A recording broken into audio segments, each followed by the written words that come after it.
will the deposits in every community bank in Oklahoma, regardless of their size, be fully insured now? Are they fully recovered?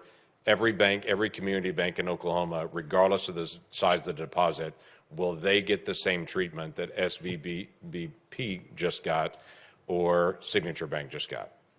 A bank only gets that treatment if a majority of the FDIC board, a supermajority of the Fed board, and I, in consultation with the president, determine that the failure to protect uninsured depositors would create systemic risk and significant economic and financial consequences. So what is your plan? And we made that determination. Right. So what is your plan to keep large depositors from moving their funds out of community banks into the big banks?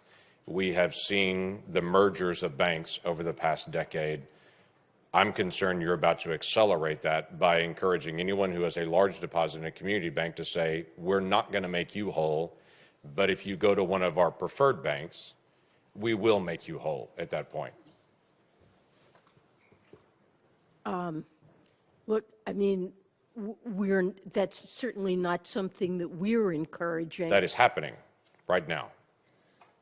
That is happening because depositors are concerned about the bank failures that have happened and whether or not other banks could also No, fail. it's happening And because you're fully insured no matter what the amount is if you're in a big bank. You're not fully insured if you're in a community bank. Well, you're not fully insured.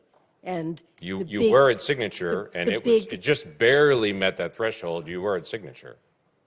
Well, we felt that there was a serious risk of contagion that could have brought down and triggered runs on many banks, and that's something, given that our judgment is that the banking system overall is safe and sound, depositors should have confidence in the system, and we took these actions. So there's a special assessment that's been done on community banks in my state and all banks across the country. Was there any discussion that that special assessment would only apply to the larger banks, or was it always assumed the special assessment would cover every bank, including rural banks in my state? I think I'm not certain what the rules are around that.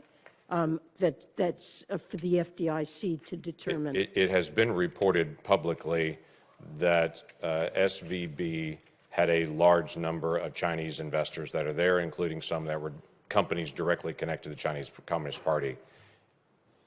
Will those individuals, companies, entities, and investors that are Chinese investors be made whole based on assessments in my banks in Oklahoma? So what I'm asking is, will my banks in Oklahoma pay a special assessment to be able to make Chinese investors whole from Silicon Valley Bank?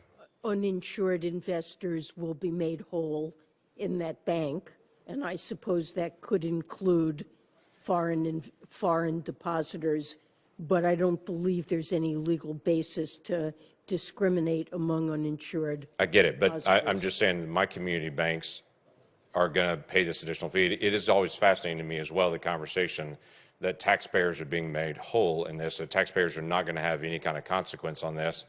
I'm sure my bankers are going to be very excited to know they no longer pay taxes, and their banks no longer pay taxes. Credit unions don't pay taxes, banks do, and so they're definitely taxpayers as well, and all banks make their revenue off of rates and fees and such to their account holders, which means every Oklahoman will pay higher fees in their community bank. We're just going to have to move on. If we have a collapse of the banking system and its economic consequences, that will have very severe effects on banks in Oklahoma that will also be threatened. I'm just worried about the long-term We are going to have to consequences move on our on, banks as well. or we're not going to get all senators in.